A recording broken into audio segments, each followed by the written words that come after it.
For the second time in as many days, it's the hot stove presented by the Cover Mets podcast.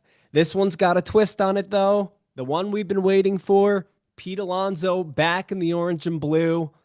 Before we get going, however, we're joined alongside by Robbie Venegas. Robbie, how we doing? Good times here in Metsland, man. Well, Pete Alonso came back, so now I had to come back for another episode. So, nah, it's been a minute. Everything's good. But other than that, again, the Mets making moves like always, and not only, bringing back an old friend, but adding to what they've been doing this whole offseason, an A to A plus type offseason in my mind. And bringing Pete Alonso back was just icing on the cake. But other than that, that's where you I'm not gonna say I knew it, but it's like just a wave of emotions throughout this whole process. But David Stearns and company got it done, and couldn't be more happier. Absolutely, dude. It's when I got that text last night, it's so funny, man, because the last 2 weeks you haven't been able to make it. You were south of the border 2 weeks ago, right? And then last night, you coach basketball. You were coaching, and it's so funny because 2 weeks ago, Matt and I are sitting here talking about the bullpen. Okay, we record. I'm editing. We're ready to go. I'm uploading. All of a sudden, boom, Mets sign Ryan Stanek. And we're like, okay, all right. So I guess we'll talk about this next week, bullpen episode, completely, whatever. Then last night, Matt and I record. We spent a little time talking about Pete Alonso. We just opted to say, hey, hurry the fuck up, right? This, that, and the third. Bro, I spent the time editing. I'm in the process. It's uploading. Boom. I get the text message from you, Pizza Met. It's like, and now we got to record today again. I'm not complaining, but it seems like every time now we're recording, and it's been the cold stove all off season. But now it feels like every time we talk, something happens in like the preceding moments afterwards. It's unreal. But nonetheless, I'm stoked as shit, man. This is amazing. Yeah, no, and you also forgot to mention when we first started this podcast how much we shit talked James McCann, and we were recording, and then he got traded.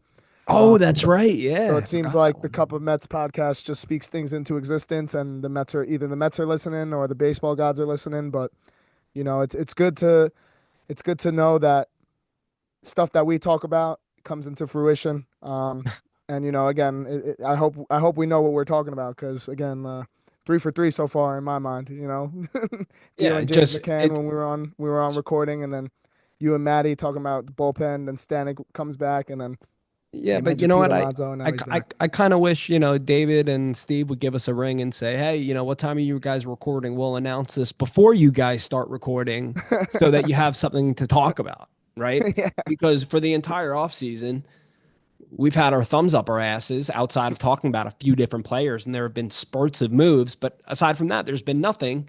And then all of a sudden, we're recording, boom, something happens. But whatever, I'm not going to complain. Pete Alonso back in the orange and blue on a 2-year deal worth $54 million. Dollars. He'll get paid $30 million dollars in 2025. There's an opt out after the first year, $24 million. Dollars he'll be owed in 26. That's a player option. I mean, he gets the AAV he wants. It's basically a 1 year prove it deal. And I mean, we know who he is. So it's just dependent on if he can make more contact, get that on base percentage up, and cut down on some of the strikeouts and the poor performances with runners in scoring position. But the Mets getting him at this price allows them to look into the future and still say, all right, maybe Ryan Clifford's the future first baseman, or they can go out next offseason and still sign Vladdy Guerrero Jr. They have so many opportunities. And when you think of the ongoing public piss match between Steve Cohen and Scott Boras and them just talking and some of the rumors leaking out, it ended up being Scott Boras and Pete Alonso that blinked, and David Stearns and Steve Cohen held firm. And I guess Alonso liked the idea of a 1, 2 year deal rather than that 3 year deal worth essentially $4 million less per year. Yeah, no, I mean, I saw a tweet from Mike Puma actually when I was on my lunch break saying how Steve Cohen flew down and met with Pete Alonso and company to get this deal done. And shame on Scott Boras for letting this thing ride out. Pete Alonso rejected multiple offers. Or I don't even know if I should say Pete Alonso. I should say Scott Boras maybe rejected multiple offers. But again, the Mets got it done. They bolstered their lineup. They're getting protection for Lindor and Soto and Vientos. And dude, that 1 through 6, 1 through 7 is going to be lethal. especially if some of the kids Moving pan forward. out. Yeah, Especially if Alvarez like repeats 2023. You know what I yeah, mean? Like you get that definitely. 20. It's it's fantastic. I actually pinned that tweet that you were referencing. I had it Mhm. here. Steve Cohen flew to Tampa on Tuesday and met with Pete Alonso and Scott Boras, with David Stearns also present at Stovell House, a social club, okay, to help close the deal. Alonso aired his frustration about the situation. It was made clear to Alonso he was wanted on the Mets. So, I mean, he has every right to be frustrated just about the entire situation, whether it was the Mets' lack of wanting to go X amount of years, right? Or whether it was Scott Boras rejecting this offer and that offer and kind of limiting his options to the point where he had to take a essentially a 2 year or 1 year prove it deal in a sense. But I feel like a lot of that frustration is just internal and stemming from himself Yeah. saying, why did I reject that 7 year, $158 million offer? Because now, again, he's going to hop into free agency next offseason. And while he'll be coveted by several teams, especially if he rebounds and opts out, he's not the best first baseman on the market like he was this past offseason because he got Vladdy there. No, yeah, you make a great point there, and honestly, hopefully you just hope it doesn't come back and bite him in the butt. But again, I wish nothing but the best for Pete moving forward, whether he has a career year this next year or whether he doesn't. But at the end of the day, I think Scott Boras, I think he's lost a little bit of that firepower, man, because when we were growing up, it was Scott Boras getting getting these players more money than they should have, or getting these mega contracts. But the last couple of years or so, even like stemming back to like our senior year of high school, freshman year of college, like he's kind of lost that firepower, man. Like saying, guys telling guys like Pete Alonso to hold off and you Blake know Snell and last using year, other Jordan teams as Montgomery leverage. last year. Yeah, Blake Snell. I mean, a lot of names don't really ring come up in my mind right now, but just like kind of like he tried. I felt like he just tried every not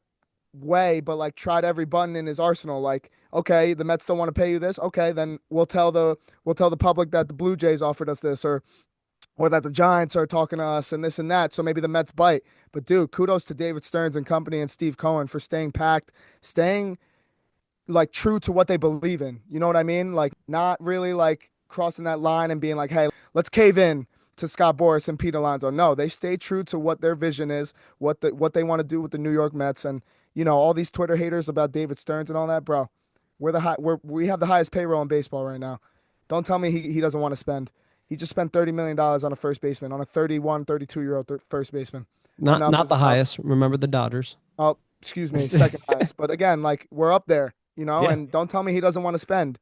He has ways of doing business, and clearly it's working because we got our guy back. That lineup is so much better than without him. And again, just kudos to David Stearns, the Mets, and Steve Cohen. Yeah. I really wonder if Pete Alonso's going to can Scott Boras after I hope the, so. I hope like so. maybe once the season starts or something along those Yeah. lines. I don't want to jump to conclusions, but again, you have to think that Alonso was frustrated on all fronts. But again, this lineup now that you're looking at that you say looks so good, it really does. You're looking at Francisco Lindor, Juan Soto, Pete Alonso, Brandon Nimmo, Mark Vientos, Jesse Winker slash Starling Marte, Francisco Alvarez, Jeff McNeil, and Jose Siri slash Tyrone Taylor. Now looking over Tough. at Zip's projections, and this is when I'm starting to look at it and I'm saying this is 2006 esque. You know what I'm Yeah. saying? Yeah. This is something, right? You're looking at Zip's projections. Francisco Lindor is projected to hit 28 home runs, Soto 35, Alonso 35, Nimmo 17, Vientos 32, Winker 11. I mean, that doesn't really count, whatever. Alvarez 22. Like, you're looking at one, two, three, four, five. Five players north of 20. We know Nimmo can do it too, so that really could be six. Hmm. You're looking at three players over the 30 home run threshold, and normally Zip's projections are a little bit more conservative. Yeah. So you could be looking north of these numbers as well. Lindor, we've seen hit 30 plus home runs over the last 2 years. This is some thunder power. This is like when Jose Valentin was hitting seventh or eighth in the '06 lineup and he ended up with 18 home runs. You know what Yeah. I'm saying? Like this is a deep, deep lineup. And I feel like there's multiple ways that Carlos Mendoza can go about lineup construction. Unless you've been living under a rock and you haven't opened social media, you could see that everybody and anyone is tossing around hypothetical lineup scenarios. I don't know about you. The one that I just listed out was from Fangraphs. I Hmm. like Nimmo in that four hole Okay. because it splits up Alonso and Vientos. With that said, there's some people who are saying that Alonso should hit second and Soto should hit third. And there are some people saying that Viento should maybe switch spots with Alonso or something along those lines. Like, how do you think that the lineup that I just presented is the best way that you would go about it? Or you're Carlos Mendoza, put the cap on. Well, I like the idea of Lindor Soto just to get your two best guys the most ABs, and again, but you can't you can't you can't overlook the season that Vientos had last year. I really liked him in that two hole personally, and then I really like Alonso in the four hole just because again, like it's hard to pitch around guys when you have Alonso on deck. You know what I'm trying to say? So Yep. say like Lindor, Soto, Vientos, they all get on, or like two out of those three guys get on. It's hard to pitch around a guy like Alonso or even Nimmo because again, like the length and the depth of the lineup, it's like shit. These guys are gonna get fastballs. You know what I mean? So I would go Lindor, Soto, Vientos, Alonso, Nimmo. I like Nimmo in the five hole. I really think his approach would be very good in that five hole term with especially with runners in scoring position. And then again, just Alvy right behind him at six, Winker, Marte at seven, McNeil eight, Siri nine. McNeil and Siri. Obviously, I haven't seen Jose Siri play a full season. You've heard good things defensively, but just having like McNeil and a guy like Jose Siri, who they are, contact guys. They do have wheels. They are good base runners. Just flips that lineup over. Honestly, you can honestly go any other way. Honestly, like these projected lineups aren't aren't unrealistic. Like Sure. I could totally see Lindor, Soto, Alonso the first three, and that's fine with me too. But if you but I do like your point in Nimmo four just to split them up like righty lefty righty, and Vientos can drive in some runs as well. So Mendoza he might as well just pick out of a hat. Yeah, several. He could go several different ways. I think the Yeah, reason why, obviously Nimmo's not your prototypical four hitter. When you think of four hitter, you think of Pete Alonso, you think of a Mark Vientos. Not only do I like the idea of splitting them up, it's more so that you have Pete Alonso, someone that's gonna see pitches right yeah, after Juan Soto and Francisco Lindor, and then you have someone like Brandon Nimmo, and you would want to say that Vientos kind of profiles like a Pete Alonso. He hits for more extra base hits and is a little bit more contact oriented, but you have somebody in the middle there that has more of a let me get on base any way possible approach, right? To just keep the line moving. And I think that when you look at, to me, the five hole is an RBI hole. yeah, So that's why I like Vientos there because while we saw Brandon Nimmo drive in 80 some odd runs this past season or 90, whatever it was, I don't have his numbers up here in front of me. He's projected 17 home runs, 252, 347, 417, and we're used to seeing his on base percentage up in the 360, 370 area, right? Um, and to me, Nimmo's not that guy that's going to drive in everyone and anyone. So that's my only situation with five. I'm not saying that. I mean, we've seen a million different lineup constructions over the last several years. And at the end of the day, a lineup's just a lineup, aside from you want to get some of your best hitters the most ABs possible. But again, I mean, if I was Mendoza, several different ways you can go about it. I like the bottom half. I like Alvey at 7 because it gives them some power down there. Hmm. Also, Winker, Marte, they're more contact on base, oriented. That's how they go about their business. We know that Winker loves to walk. So I feel like that's good with Winker and Marte in the 6 hole. And then I think that you cement Lindor, Soto, 1, 2, and then you kind of just figure out how you want to construct 3, 4, 5. I mean, hell, against a right-handed pitcher, the Mets could go Lindor, Soto, Nimmo, Alonso, Vientos. You know what I'm saying? Like they could literally do something like that. We saw Brandon Nimmo hit in the 3 hole. Yeah. It's not something out of the ordinary. So there are so many different things that we can see. But the bottom line is, as you pointed out initially, this lineup just got a hell of a lot better.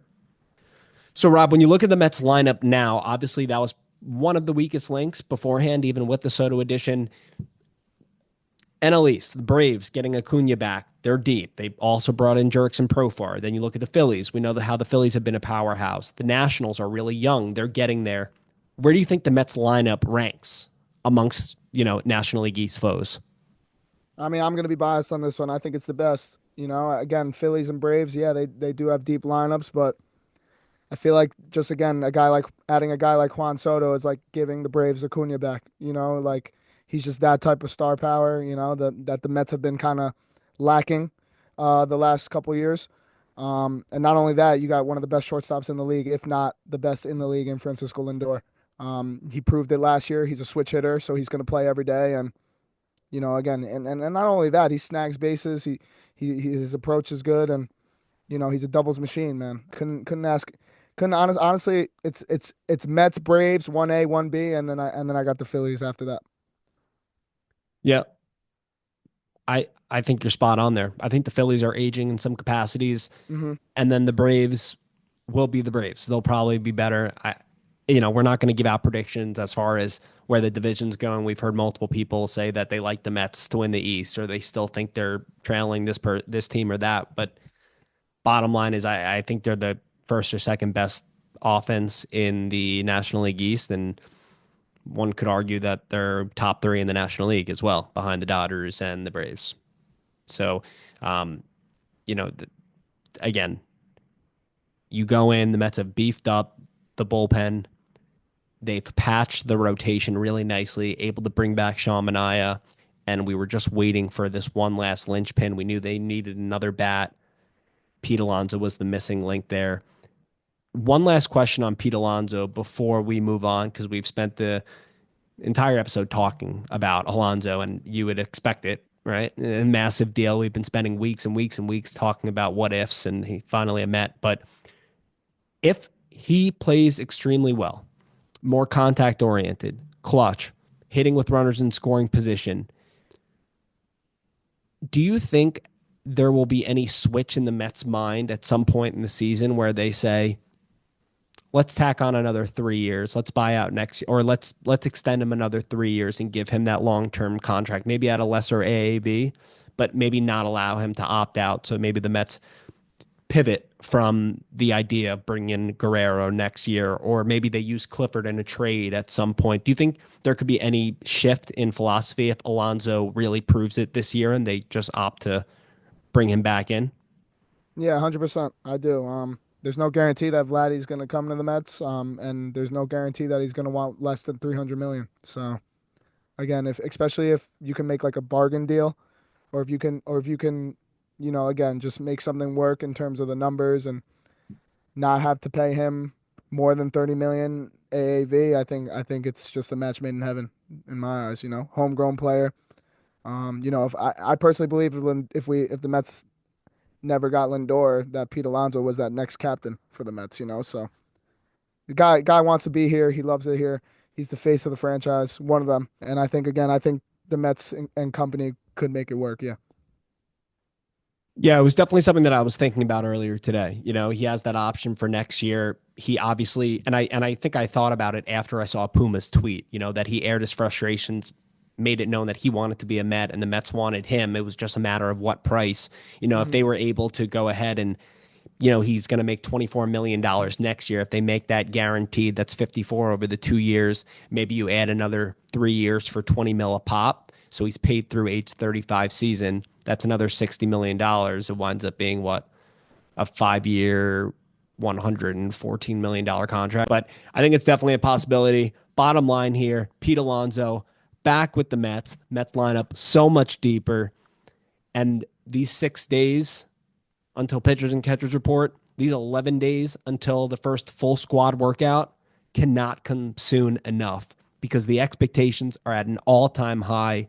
The window for winning a championship is wide open right now, and the New York Mets are going to be right there for the taking.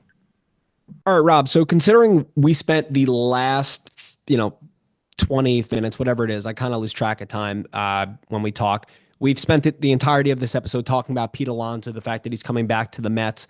Last thing that I want to touch upon about the current squad before we hop into our top 10 shortstops and third basemen entering the 2025 campaign as we continue to list off our top 10s. Something else that Matt and I spoke about last night was the fact they brought in Nick Madrigal on a split contract. He's most likely going to be the replacement for Jose Iglesias. That was something else. This morning I woke up, Pat Ragazzo, our buddy, tweeted out the fact that the Mets had offered Jose Iglesias a 1 year contract. He rejected it, was maybe seeking a multi-year contract. He later revised that tweet saying that he is open to accepting a 1 year deal, but it's just the matter of right now, if you look at the Mets depth chart, they don't really have a lot of room for him. He also doesn't have any options. Someone like Madrigal does. What do you think in regards to when it comes to Jose Iglesias? Obviously, he had a great offensive campaign last year. Most likely not going to hit 330 again, right? The journeyman. He's a 280 hitter, solid contact hitter, but he's not Former really. All-Star, yeah. Yeah, former All-Star, but he's not a 337 hitter. But with that said, like, would you still be open to bringing him back? I mean, that would guarantee that Acuna is in the minors unless he beats out McNeil for the second base job. But do you think Iglesias is someone that they would still bring back in, or do you think that door is shut?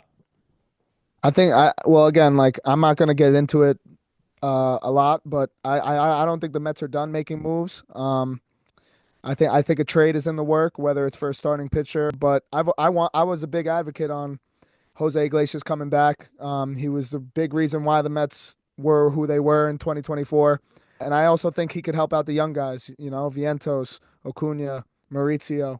I also think Brett Beatty's going to get dealt personally. So when they brought in Nick Madrigal, that kind of gave me a sign that Jose Iglesias was not going to come back.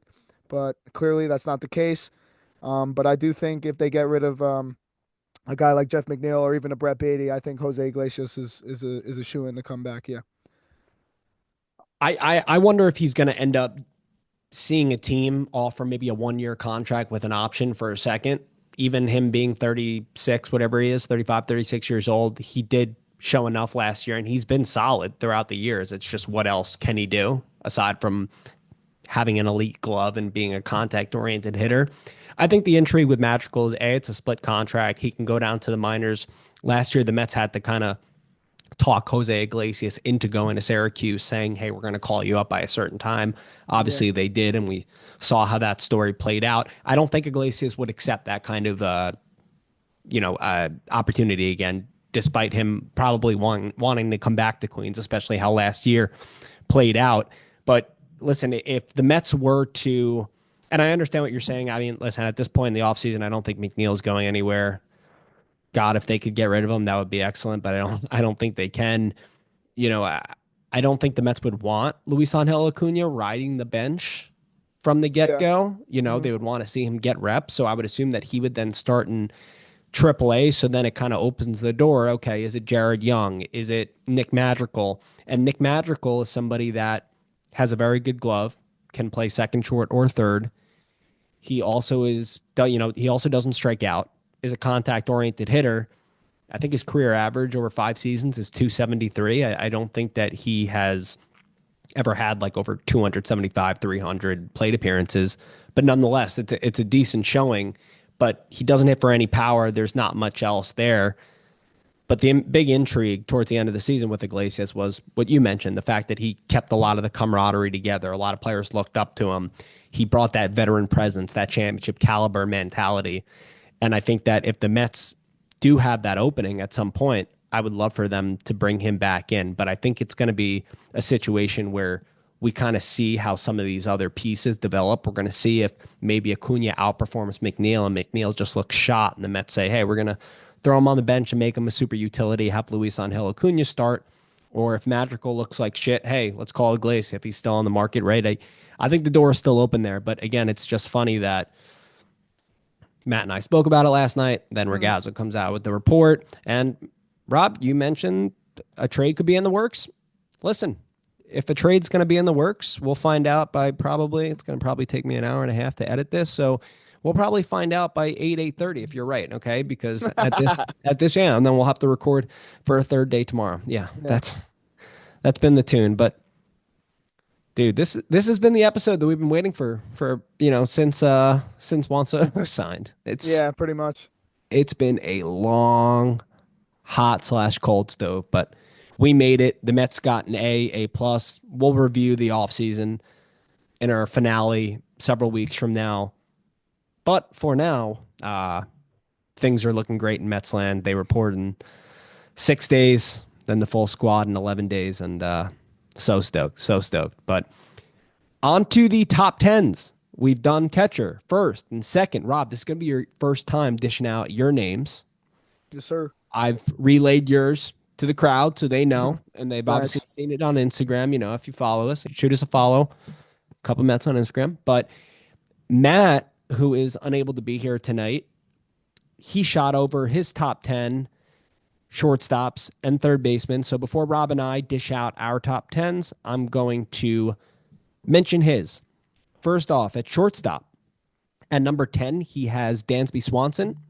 At 9, from the Rockies, he has Ezekiel Tovar.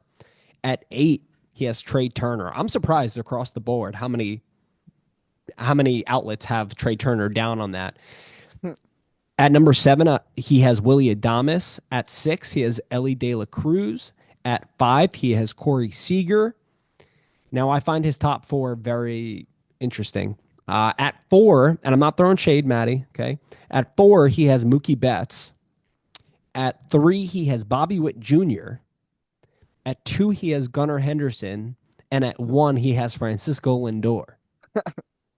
Now, I am the biggest Francisco Lindor fan in the world. We all are. We saw what he did last year, runner-up MVP, Maddie.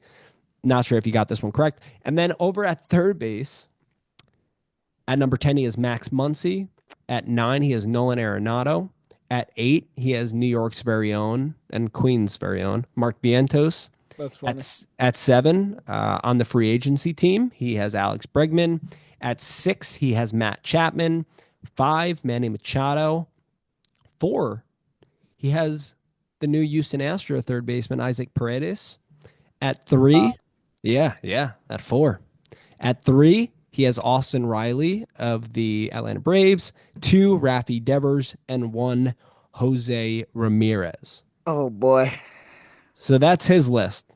Or lists, I should say. Let's Yeah, go yeah. plural there. Robbie, why don't you start? Okay. I know you've been waiting for this moment for a while. Okay. Go 10-1. Give us your top 10 shortstops entering the 2025 season. Number 10, I got Trey Turner. Ooh. So that goes with what you were saying. A lot of the top 10 lists have him on the bottom. Number 9, I got Willie Adames. Number 8, I have Ellie De La Cruz. Number 7, a name that didn't crack Matt's list, I got Carlos Correa. Okay. Number 6, Dansby Swanson. Number 5, Mookie Betts. Number 4, Bobby Witt Jr. Number 3, Corey Seager.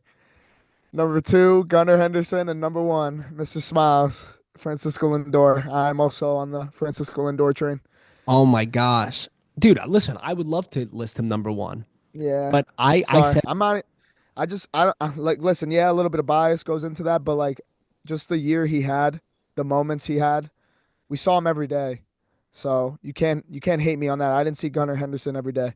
No, dude, And I don't hate. numbers aside, like his impact on the Mets, like you take him away from the Mets, like we don't have that 2024. Like, Oh, no you know, question. Jose No, Iglesias aside, Vientos aside, you know, whoever aside, like Francisco Lindor was the MVP of the Mets. So, you look, know, yeah, no, I one of the can't. very few teams that were standing. I didn't see the Orioles in the Final Four. I didn't see the Royals in the Final Four. I didn't even see Corey Seager in the playoffs. So, Okay, you hey, know, all right, shoot your shit, yeah, man. I listen. I'm all for it. I'm all for it. I think that I've been the one. I feel like in past years, I've been. I'm not gonna say full blown bias, but I've shown bias tendencies. So this year, catcher, I didn't have Francisco Alvarez on the list. So, and I did mention that when we dished out our top 10 catchers. So, just bear with me, all right? No yeah. one kill me here when I dish out my list. At number 10, someone that neither of you guys had from the Toronto Blue Jays, Bo Bichette. I think he's going to Oh, come nice, back. nice. I forgot about Okay. him. 9, I have Dansby Swanson. At 8, Willie Adames, newly minted San Francisco Giant. At 7, I have Trey Turner. At 6, I have Ellie De La Cruz. At 5, I have Corey Seager. At 4, I have Gunnar Henderson. At 3, I'm so sorry, I have Francisco Lindor. At 2, I have Mookie Betts. And at 1, I have Bobby Witt Jr. Nice. Dude, Bobby Witt Jr., No, I can respect that. listen, Aaron Judge is on another level in every capacity of the game. Bobby Witt Jr. wins that MVP any other year. You know what I'm saying? Like Yeah. that's the type of guy he is. Well, look at the July he had. Look at the second half he had. Bro, he's In like he's nuts. 400. Yeah. He's the one of the new faces of Major League Baseball. Well deserved. He's my number one shortstop. Go ahead, Robbie. Hot corner. Who do you got? All right, I got number 10, Max Muncy. I got number 9, Isaac Paredes. So at 4, that one surprised me. Number 4 for Maddie. Maddie. No offense, Maddie. I'll throw shade, but I don't know why you have him top 5 even. But number 8, I also have Mark Vientos. A lot of the list didn't include Mark. He didn't even play a Shame. full season, and he had 25 plus home runs. I wonder if some of that went into the fact Yeah, that they didn't know if he was going to profile as a first or third baseman. yeah, I guess, but still, like I No, don't know. still He didn't screw even him. play a full season, and he had a better, he had more home runs than some of these guys on the list. But I agree. number 7, I have Nolan Arenado. He's a gamer, platinum Gold Glove winner. I honestly thought the Mets were gonna get him if Pete Alonso didn't work out. Number 6, I have Matt Chapman as well. Number 5, Alex Bregman. Number 4, Manny Machado. Number 3, Rafael Devers. Number 2, I'm a big Austin Riley guy. You know that. So I'm gonna go Austin Riley at number 2, and then number 1, Jose Ramirez. Okay. I like it. I like it. We have a couple differences here. For me, third base at number 10, I'm thinking ahead here. Tampa Bay Rays Junior Caminero. He's going to be one of the new Nice. faces. He's going to burst onto the scene. He did have a cup of coffee last year. 21 years old. He's going to be a stud. At number 9, I have Isaac Paredes with the Houston Astros. Listen, I understand why some of their outlets and why Matt had him closer than 9, but again, 4 wild. At 8, I have Minnesota's Royce Lewis. The guy would be higher if he could just stay on the damn field. Feel bad for him, but it's the truth. At 7, I have Mark Vientos. 6, I have Matt Chapman. Big turnaround for him. Good for him. He had a great season last year, relayed into a nice contract extension. He's at number 6.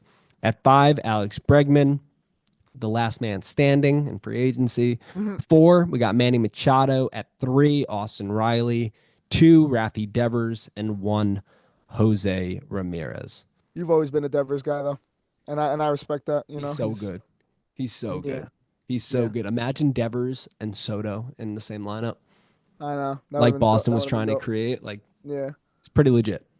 Pretty I got legit. scared too with Soto because like I read a story that like his dad was a big David Ortiz fan or something like that, Yeah, or like yeah, he was like their friend or something like that, and yeah. And that look at Dominican connection. So I was like, oh, we're cooked. Like, yeah, and look at the last 25, 30 years. Boston's had a big Dominican influence when it comes to being at Fenway Park. David I know, Ortiz, Manny I know you Ramirez, can't speak for like Pedro. Yankee fans, Ian, but what do you? I think him signing with the Red Sox over the Mets would have been worse in terms of like a Yankee fan personally, I agree. because that's a like the Mets are quote unquote the little brother to them, and I understand that. So you could be mad, but if he signed with the Red Sox, that's like Saquon going to the Eagles, fam. Yeah. Yeah, I Like, agree. I think it you would have been know? worse for them, but thankfully we don't even have to think about that, right? Yeah, well, Yeah. hypothetically speaking. No, yeah, no, I get where you're coming from because to me, if I'm looking at one of my best players, I'd rather them go to the Yankees than the Phillies or the Braves. So I get it. That's what I'm saying. Yeah, Yeah. like if DeGrom went to the Braves, like I would have been pissed, you know. Yep. But Yep. oh well. All I right. feel you. I feel you, dog. All right, man. Well, listen, the Pete Alonso episode finally happened. He is finally a New York Met, at least for 2025 for now. We'll see how it plays out, but nonetheless, mentioned it several times already. The Mets have gotten so much deeper. And now I don't have to sign off anymore saying, Pete, please make up your mind, or next episode, I hope we have a resolution, this, that, or the third. Nope. Pete Alonso has signed and all is good. I don't even have to mention it. And next time we record, Rob, baseball will be in full swing. Port St. Lucie will have all the action. They won't be in games yet. That's the 22nd. But all the players, not all the, but pitchers and catchers will have reported to spring training by then. So it'll be the hot stove transitioning into the spring training stove. But again, next time we'll come with our top outfielders as well as our top DH as we wind down the list, wind down the hot stove, and away we go into season 4, dude. It's crazy how time flies When you're having fun, when you're having fun, and hopefully Mhm. hopefully this is the year. I know we say it every year. We'll give our predictions right before opening day, but this roster looks good, man, especially on paper. Mhm. Robbie, you got anything else for us before we hop off here? No, yeah, I mean, I'm happy that the Mets got this deal done with Pete. I'm happy we're, again, who we have running the team and Steve Cohen and David Stearns. Nothing but big things in Queens.